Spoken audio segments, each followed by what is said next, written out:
Hello students, কেমন আছো তোমরা? উইথ এসএস ম্যাম চ্যানেলে তোমাদের স্বাগত। পশ্চিমবঙ্গ মধ্য শিক্ষা পর্ষদ অনুমোদিত ক্লাস 8-এর বাংলা পাঠ্য বই হল সাহিত্যমেলা। সেই বইয়ের প্রথম পাঠের অন্তর্গত দ্বিজেন্দ্রলাল রায়ের লেখা গল্প চন্দ্রগুপ্ত। সেই গল্পটি আজ পাঠ করা হলো এবং হাতে কলমে বিভাগের 1 থেকে 4-এর দাগের প্রশ্নের উত্তরগুলো করিয়ে দেওয়া হলো। পরবর্তী ভিডিওতে বাকি প্রশ্নের উত্তরগুলো করিয়ে দেওয়া হবে। এখনও যারা উইথ এসএস ম্যাম চ্যানেলটি সাবস্ক্রাইব করোনি তারা চটপট সাবস্ক্রাইব করো আর লাইক, শেয়ার, কমেন্ট করতে ভুলবে না। চলো শুরু করি তবে। স্থান সিন্ধু নদ তট, দূরে গ্রিক জাহাজ শ্রেণী, কাল সন্ধ্যা। নদ তটে শিবির সম্মুখে সেকেন্দার ও সেলুকাস অস্তগ্রামী সূর্যের দিকে চাহিয়াছিলেন। হেলেন সেলুকাসের হস্ত ধরিয়া তাহার পার্শ্বে দণ্ডায়মানা। সূর্যরশ্মি তাহার মুখের উপর আসিয়া পড়িয়াছিল। সেকেন্দার: সত্য সেলুকাস, কি বিচিত্র এই দেশ! দিনে প্রচণ্ড সূর্যের গাঢ় নীল আকাশ পুড়িয়ে দিয়ে যায়, আর রাত্রিকালে শুভ্র চন্দ্রমা এসে তাকে স্নিগ্ধ জ্যোৎস্নায় স্নান করিয়ে দেয়। তামসী রাত্রে অগণ্য উজ্জ্বল জ্যোতিপুঞ্জে যখন এর আকাশ ঝলমল করে, আমি বিস্মিত আতঙ্কে চেয়ে থাকি। প্রাবিটে ঘন কৃষ্ণ মেঘরাশি গুরুগম্ভীর গর্জনে প্রকাণ্ড দৈত্য সৈন্যের মতো এর আকাশ ছেয়ে আসে। আমি নির্বাক হয়ে দাঁড়িয়ে দেখি, এর অভ্রভেদী তুষার মৌলি নীল হিমাদ্রি স্থিরভাবে দাঁড়িয়ে আছে। এর বিশাল নদ নদী ফেনিল উচ্ছ্বাসে উদ্দাম বেগে ছুটে চলেছে। এর মরুভূমি স্বেচ্ছাচারের মতো তপ্ত বালুরাশি নিয়ে খেলা করছে। সেলুকাস: সত্য সম্রাট। সেকেন্দার: কোথাও দেখি তালিবান গর্ব ভরে মাথা উঁচু করে দাঁড়িয়ে আছে, কোথাও বিরাট বট স্নেহচ্ছায়ায় চারিদিকে ছড়িয়ে পড়েছে, কোথাও মদমত্ত মাতঙ্গ জঙ্গম পর্বত সম মন্থর গমনে চলেছে, কোথাও মহাভুজঙ্গম অলস হিংসার মতো বক্ররেখায় পড়ে আছে, কোথাও বা মহাশৃঙ্গ কুরঙ্গম মুগ্ধ বিস্ময়ের মতো নির্জন বনমধ্যে শূন্য প্রেক্ষণে চেয়ে আছে। আর সবার উপরে এক সৌম্য গৌর দীর্ঘকান্তি জাতি এই দেশ শাসন করছে। তাদের মুখে শিশুর সারল্য, দেহে বজ্রের শক্তি, চক্ষে সূর্যের দীপ্তি, বক্ষে বেতার সাহস। এ শৌর্য পরাজয় করে আনন্দ আছে। পুরুকে বন্দি করে আনি যখন, সে কি বললে জানো? সেলুকাস: কি সম্রাট? সেকেন্দার: আমি জিজ্ঞাসা করলাম, আমার কাছে কিরূপ আচরণ প্রত্যাশা করো? সে নির্ভীক নিষ্কম্প স্বরে উত্তর দিল, রাজার প্রতি রাজার আচরণ। চমকিত হলাম। ভাবলাম, এ একটা জাতি বটে। আমি তৎক্ষণাৎ তাকে তার রাজ্য প্রত্যর্পণ করলাম। সেলুকাস: সম্রাট মহানুভব। সেকেন্দার: মহানুভব, তারপরে তার সঙ্গে অন্যরূপ ব্যবহার সম্ভব? মহৎ কিছু দেখলেই একটা উল্লাস আসে। আর আমি এখানে সাম্রাজ্য স্থাপন করতে আসি নাই, আমি এসেছি শৌখিন দিগ্বিজয়ে। জগতে একটা কীর্তি রেখে যেতে চাই। সেলুকাস: তবে এ দিগ্বিজয় অসম্পূর্ণ করে রেখে যাচ্ছেন কেন সম্রাট? সেকেন্দার: সে দিগ্বিজয় সম্পূর্ণ করতে হলে নতুন গ্রিক সৈন্য চাই। কি আশ্চর্য সেনাপতি! দূর মাসিদান থেকে রাজ্য, জনপদ তৃণসম পদতলে দলিত করে চলে এসেছি। ঝঞ্ঝার মতো এসে মহাশত্রু সৈন্য ধূম রাশির মতো উড়িয়ে দিয়েছি। অর্ধেক এশিয়া মাসিডানের বিজয় বাহিনীর ধীর পদভারে কম্পিত হয়েছে।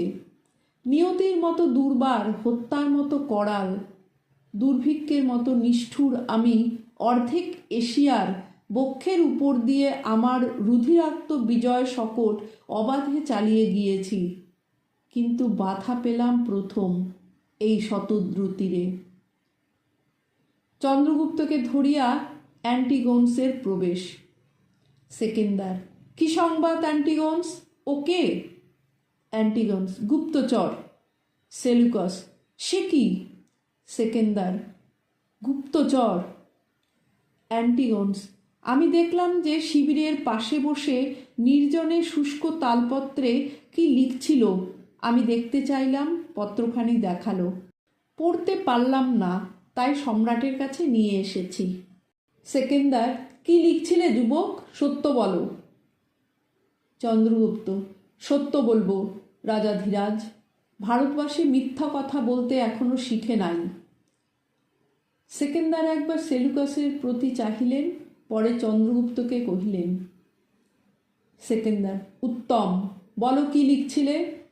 চন্দ্রগুপ্ত, আমি সম্রাটের বাহিনী চালনা, বুঝ্য রচনা প্রণালী, সামরিক নিয়ম এইসব মাসাবধি কাল ধরে শিখছিলাম। সেকেন্দার, কার কাছে? চন্দ্রগুপ্ত, এই সেনাপতির কাছে। সেকেন্দার, সত্য সেলুকাস? সেলুকাস, সত্য। সেকেন্দার চন্দ্রগুপ্তকে, তারপর? চন্দ্রগুপ্ত, তারপর গ্রিক সৈন্যকাল এ স্থান পরিত্যাগ করে যাবে শুনে আমি যা শিখেছি তা এই পত্রে লিখে নিচ্ছিলাম। সেকেন্দার, কি অভিপ্রায়ে? চন্দ্রগুপ্ত, সেকেন্দার সাহার সঙ্গে যুদ্ধ করবার জন্যে নহে। সেকেন্দার, তবে? চন্দ্রগুপ্ত, তবে শুনুন সম্রাট, আমি মগধের রাজপুত্র চন্দ্রগুপ্ত। আমার পিতার নাম মহাপদ্ম। আমার বৈমাত্র ভাই নন্দ সিংহাসন অধিকার করে আমায় নির্বাসিত করেছে। আমি তারই প্রতিশোধ নিতে বেরিয়েছি। সেকেন্দার, তারপর? চন্দ্রগুপ্ত, তারপর শুনলাম মাসিডান ভূপতির অদ্ভুত বিজয় বার্তা। অর্ধেক এশিয়া পদতলে দলিত করে নদ নদী গিরি দুর্বার বিক্রমে অতিক্রম করে শুনলাম তিনি ভারতবর্ষে এসে আর্য কুলরবি পুরুকে পরাজিত করেছেন। হে সম্রাট, আমার ইচ্ছা হলো যে দেখে আসি। কি সে পরাক্রম, যার ভ্রুকুটি দেখে সমস্ত এশিয়া তার পদতলে লুটিয়ে পড়ে? কোথায় সে শক্তি লুক্কায়িত আছে? আর্যের মহাবীর্য যার সংঘাতে বিচলিত হয়েছে? তাই এখানে এসে সেনাপতির কাছে শিক্ষা করছিলাম। আমার ইচ্ছা শুধু আমার হৃত রাজ্য পুনরুদ্ধার করা, এই মাত্র। সেকেন্দার সেলুকাসের পানে চাহিলেন। সেলুকাস, আমি এরূপ বুঝি নাই।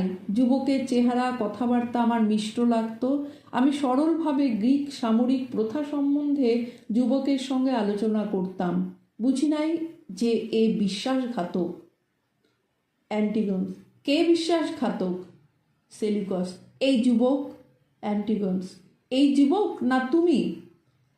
সেলুকাস, অ্যান্টিগন্স, আমার বয়স না মানো, পদবি মেনে চলো। অ্যান্টিগন্স, জানি তুমি গ্রিক সেনাপতি, তা সত্ত্বেও তুমি বিশ্বাসঘাতক। সেলুকাস, অ্যান্টিগন্স, তরবারি বাহির করিলেন। অ্যান্টিগন্স ক্ষিপ্রতর হস্তে তরবারি বাহির করিয়া সেলুকাসের শির লক্ষ্য করিয়া তরবারি ক্ষেপণ করিলেন। ততোধিক ক্ষিপ্র হস্তে চন্দ্রগুপ্ত নিজ তরবারি বাহির করিয়া সে আঘাত নিবারণ করিলেন।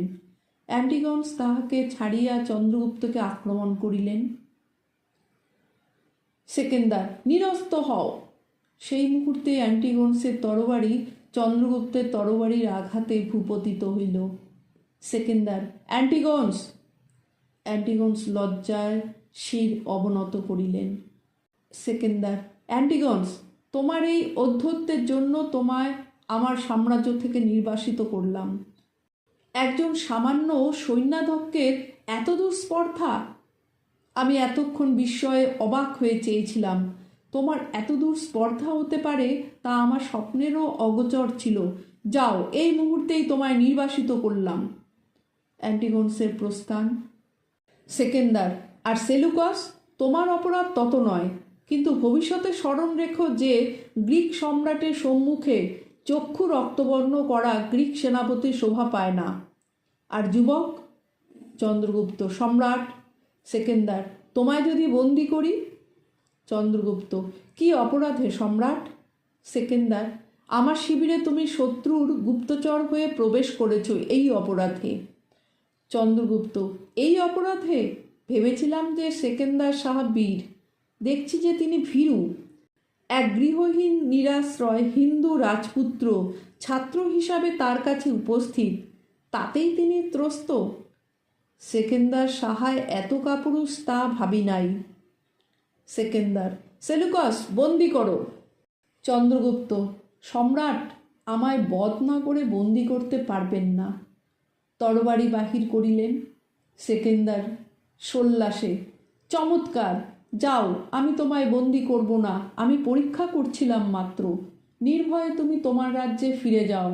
আর আমি এক ভবিষ্যৎবাণী করি, মনে রেখো, তুমি ঋতরাজ্য উদ্ধার করবে, তুমি দুর্জয় দিগ্বিজয়ী হবে। যাও বীর, মুক্ত তুমি। দ্বিজেন্দ্রলাল রায়ের জন্ম 1863 সালে, মারা যান 1913 সালে। প্রখ্যাত কবি ও নাট্যকার। 1884 সালে প্রেসিডেন্সি কলেজ থেকে ইংরেজিতে MA পাশ করেন। কৃষিবিদ্যা শিক্ষার জন্য বিলেত গিয়েছিলেন, সেখানে পাশ্চাত্য সঙ্গীত শেখেন। অল্প বয়সে কাব্য রচনা শুরু করে 1903 খ্রিস্টাব্দ পর্যন্ত প্রধানত কাব্যই রচনা করেন। জীবনের শেষ 10 বছর তিনি পৌরাণিক, সামাজিক ও ঐতিহাসিক নাটক রচনায় দক্ষতার পরিচয় দিয়েছেন। তার রচনার মধ্যে হাসির গান, চন্দ্রগুপ্ত, শাহজাহান, মেবার পতন, প্রতাপ সিংহ, নূরজাহান, সীতা ইত্যাদি উল্লেখযোগ্য। পাঠ্য নাট্যাংশটি তার চন্দ্রগুপ্ত নাটকের প্রথম অঙ্কের প্রথম দৃশ্য থেকে নেওয়া হয়েছে। একের এক দাগের প্রশ্নটি হলো, দ্বিজেন্দ্রলাল রায় কৃষিবিদ্যা শেখার জন্য কোথায় গিয়েছিলেন? উত্তর হবে, দ্বিজেন্দ্রলাল রায় কৃষিবিদ্যা শেখার জন্য বিলেত গিয়েছিলেন। একের 2, তার রচিত দুটো নাটকের নাম লেখো। তার রচিত দুটো নাটকের নাম হলো হাসির গান আর শাহজাহান। 2-এর দাগে প্রশ্নটি, নিচের প্রতিটি প্রশ্নের উত্তর একটি বাক্যে লেখো। 2-এর 1, নাট্যাংশটির ঘটনাস্থল ও সময় নির্দেশ করো। নাট্যাংশের ঘটনাস্থল হলো সিন্ধু নদ তট এবং সময় হলো সন্ধ্যাকাল।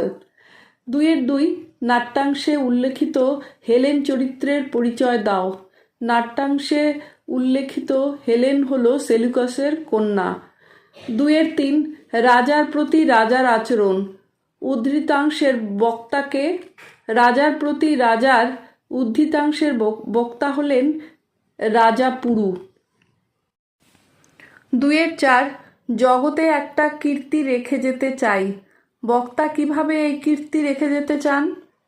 উত্তর হবে, বক্তা অর্থাৎ সেকেন্দার শৌখিন দিগ্বিজয় করে জগতে একটা কীর্তি রেখে যেতে চান। 2-এর 5, সম্রাট আমায় বধ না করে বন্দি করতে পারবেন না। বক্তাকে বন্দি করার প্রসঙ্গে এসেছে কেন? উত্তর হবে, সম্রাট সেকেন্দার মগধের রাজপুত্র চন্দ্রগুপ্তকে শত্রুপক্ষের গুপ্তচর হয়ে আসার অপরাধে বন্দি করতে চান। 3-এর দাগে প্রশ্নটি, নিচের প্রশ্নগুলোর সংক্ষিপ্ত উত্তর দাও। 3-এর 1, কি বিচিত্র এই দেশ। বক্তার চোখে এই দেশের বৈচিত্র্য কিভাবে ধরা পড়েছে? বক্তার চোখে এই দেশের বৈচিত্র্য ধরা পড়েছে এর প্রকৃতির রূপ ও বৈচিত্র্যের মাধ্যমে। দিনে প্রচণ্ড সূর্য, রাতে স্নিগ্ধ চাঁদের আলো, তামসী রাত্রে উজ্জ্বল নক্ষত্রখচিত আকাশ, বর্ষাকালের ঘন মেঘ, পর্বতের স্থিরতা, নদ নদীর উচ্ছ্বাস, মরুভূমির তপ্ত বালু, এইসব মিলিয়ে দেশটিকে তিনি অপূর্ব ও বিস্ময়কর বলে মনে করেন। 3-এর 2, ভাবলাম এ একটা জাতি বটে। বক্তাকে। বক্তা হলেন এখানে সেকেন্দার। তার এমন ভাবনার কারণ কি? তিনি ভারতীয়দের শৌর্য বীর্যের পরিচয় পেয়ে বিস্মিত হন, বিশেষ করে যখন সেকেন্দার পুরুকে জিজ্ঞাসা করেন যে পুরু সেকেন্দারের কাছে কেমন আচরণ প্রত্যাশা করেন। তখন পরাজিত পুরু নির্ভয়ে বলেন, রাজার প্রতি রাজার আচরণ। এতে সেকেন্দার উপলব্ধি করেন যে ভারতবাসী সত্যিকারের বীর জাতি। 3-এর 3, এ দিগ্বিজয় অসম্পূর্ণ রেখে যাচ্ছেন কেন সম্রাট? এ প্রশ্নের উত্তরে সম্রাট কি জানালেন? সেকেন্দার জানান যে দিগ্বিজয় সম্পূর্ণ করতে হলে নতুন গ্রিক সৈন্য প্রয়োজন। তিনি বলেন যে দূর ম্যাসিডন থেকে অর্ধেক এশিয়া জয় করে এসেছেন, কিন্তু শতদ্রু তীরে এসে বাধাপ্রাপ্ত হয়েছেন। নতুন সৈন্য ছাড়া তিনি দিগ্বিজয় চালিয়ে যেতে পারবেন না। তিনের চার ভারতবাসী মিথ্যা কথা বলতে এখনো শিখে নাই। বক্তাকে বক্তা হলেন এখানে চন্দ্রগুপ্ত। কোন সত্য সে উচ্চারণ করেছে?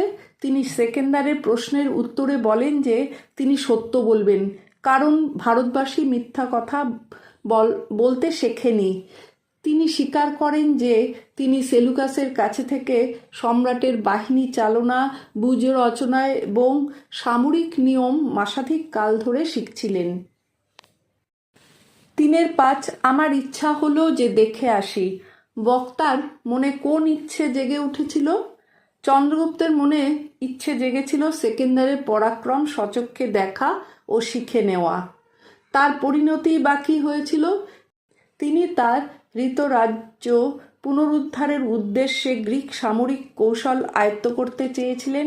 এর পরিণতিতে সেকেন্দার তার সাহসিকতায় মুগ্ধ হন এবং ভবিষ্যৎবাণী করেন যে চন্দ্রগুপ্ত একদিন দুর্জয় দিগ্বিজয়ী হবেন এবং হৃতরাজ্য উদ্ধার করতে পারবেন। চারের দাগে প্রশ্নটি, নিচের উদ্ধৃত অংশগুলোর প্রসঙ্গ ও তাৎপর্য আলোচনা করো। চারের এক প্রসঙ্গ, চারের এক, এ শৌর্য পরাজয় করে আনন্দ আছে। প্রসঙ্গ কি? চন্দ্রগুপ্ত নাট্যাংশে এক সন্ধ্যায় সিন্ধু নদের তীরে দাঁড়িয়ে রাজা পুরুর ব্যক্তিত্ব ও সাহসিকতার বর্ণনা প্রসঙ্গে আলোচ্য উক্তিটি করেন গ্রিক সম্রাট সেকেন্দার আলেকজান্ডার। তিনি ভারতীয়দের শৌর্য বীর্যে মুগ্ধ হয়ে বলছেন যে এমন শক্তিশালী ও সাহসী জাতিকে পরাজিত করেও তিনি আনন্দ অনুভব করেন। তাৎপর্য, ম্যাসিডন থেকে দিগ্বিজয়ে বেরিয়ে অর্ধেক এশিয়া জয় করে সেকেন্দার এসেছেন ভারতভূমিতে। সেকেন্দার শুধু একাধিপত্য বিস্তার করতে আসেননি, তিনি প্রকৃত বীরত্ব ও মহত্বের সন্ধান করেছেন। পুরুর মতো পরাক্রান্ত যোদ্ধাকে পরাজিত করার পরও তিনি তাকে সম্মান দেন। এতে বোঝা যায় সেকেন্দার কেবল বিজয় নয়, বীরত্বেরও কদর করতেন। চারের দুই, সম্রাট মহানুভব। প্রসঙ্গ, চন্দ্রগুপ্ত নাট্যাংশে সেকেন্দার শাহ পুরুর সাহসিকতা ও বীরত্বে মুগ্ধ হয়ে তাকে হৃতরাজ্য ফিরিয়ে দিয়েছিলেন। এই প্রসঙ্গেই সেলুকাস গ্রিক সম্রাট সেকেন্দার শাহের উদ্দেশ্যে এই উক্তিটি করেছিলেন। তাৎপর্য, সেকেন্দারের মহত্ব ও উদারতা প্রকাশ পায় এই ঘটনায়। তিনি শুধু জয় করার জন্য যুদ্ধ করেননি, যোগ্য শত্রুকেও সম্মান দিতে জানতেন। পুরুষ সাহসিকতায় মুগ্ধ হয়ে তাকে তার রাজ্য ফিরিয়ে দেন, যা তার মহানুভবতার পরিচয় বহন করে। চারের তিন, বাধা পেলাম প্রথম সেই শতদ্রু তীরে। প্রসঙ্গ, এই উক্তিটি সেকেন্দারের, যেখানে তিনি বলেন যে তার দিগ্বিজয়ে প্রথম বড় বাধা আসে শতদ্রু নদীর তীরে। তাৎপর্য, সুদূর ম্যাসিডন থেকে রাজ্য জনপদ তৃণসম পায়ের নিচে পিষে ঝড়ের বেগে শত্রুপক্ষকে ধোঁয়ার মতো উড়িয়ে দিয়ে সেকেন্দারের অপ্রতিরোধ্য বিজয় যাত্রা ভারতবর্ষে এসে বাধাগ্রস্ত হয়। ভারতীয়দের সাহস ও যুদ্ধ কৌশল তাকে চ্যালেঞ্জের মুখে ফেলে। পুরু রাজ্যের সঙ্গে যুদ্ধে জিতলেও সেকেন্দার উপলব্ধি করেছিলেন যে ভারতবর্ষের শৌর্যবান ও বীর রাজাদের সঙ্গে লড়াই করে দিগ্বিজয় সম্পূর্ণ করতে গেলে তার নতুন সৈন্যের প্রয়োজন। এটি ইঙ্গিত দেয় যে ভারতীয় সামরিক শক্তি তখন কতটা প্রবল ছিল এবং সেকেন্দারের সেনাদের মনে ক্লান্তি দেখা দিয়েছিল। চারের চার, আমি তারই প্রতিশোধ নিতে বেরিয়েছি। প্রসঙ্গ, এই উক্তিটি করেছেন চন্দ্রগুপ্ত যখন চন্দ্রগুপ্তের বৈমাত্রেয় ভাই নন্দ তাকে রাজ্য থেকে নির্বাসিত করে রাজসিংহাসনের দখল নেয়। তিনি সেকেন্দারের সামনে নিজের পরিচয় দেন। তাৎপর্য, চন্দ্রগুপ্ত তার পিতার সিংহাসন পুনরুদ্ধারের সংকল্প নিয়ে বেরিয়েছিলেন। হৃতরাজ্য পুনরুদ্ধারের জন্য চন্দ্রগুপ্ত গ্রিক সেনাপতি সেলুকাসের কাছে থেকে মাসখানেক ধরে বাহিনী চালনা, ব্যূহ রচনা, সামরিক নিয়ম প্রভৃতি শিখছিলেন। তার এই উক্তি প্রতিশোধ স্পৃহা ও সংগ্রামের প্রতীক। এটি তার ভবিষ্যৎ মহৎ অভিযানের পূর্বাভাস দেয় এবং পরবর্তীতে মৌর্য সাম্রাজ্যের প্রতিষ্ঠার দিকে নিয়ে যায়। চারের পাঁচ, যাও বীর, মুক্ত তুমি। প্রসঙ্গ, এই উক্তিটি করেছেন দ্বিজেন্দ্রলাল রায় রচিত চন্দ্রগুপ্ত নাট্যাংশে এক সন্ধেবেলা সিন্ধু নদের তীরে দাঁড়িয়ে সেকেন্দার শাহ চন্দ্রগুপ্তের সাহস ও বুদ্ধিমত্তায় মুগ্ধ হয়ে তাকে মুক্তি দেওয়ার সময়। তাৎপর্য, ম্যাসিডন থেকে দিগ্বিজয় করতে বেরিয়ে অর্ধেক এশিয়া জয় করে সেকেন্দার শাহ এসেছেন ভারতভূমিতে। এটি চন্দ্রগুপ্তের বিচার বুদ্ধি ও বীরত্বের প্রতি তার সম্মান প্রদর্শনের দৃষ্টান্ত। তিনি চন্দ্রগুপ্তের মধ্যে ভবিষ্যৎ এক মহাবীরের প্রতিচ্ছবি দেখতে পান এবং ভবিষ্যৎবাণী করেন যে চন্দ্রগুপ্ত একদিন দুর্জয় বিজেতা হবেন। তাই অযথা বন্দি করে নিজের গৌরব লাঘব করতে চাননি। এ কারণে চন্দ্রগুপ্তকে তিনি মুক্ত করে দেন।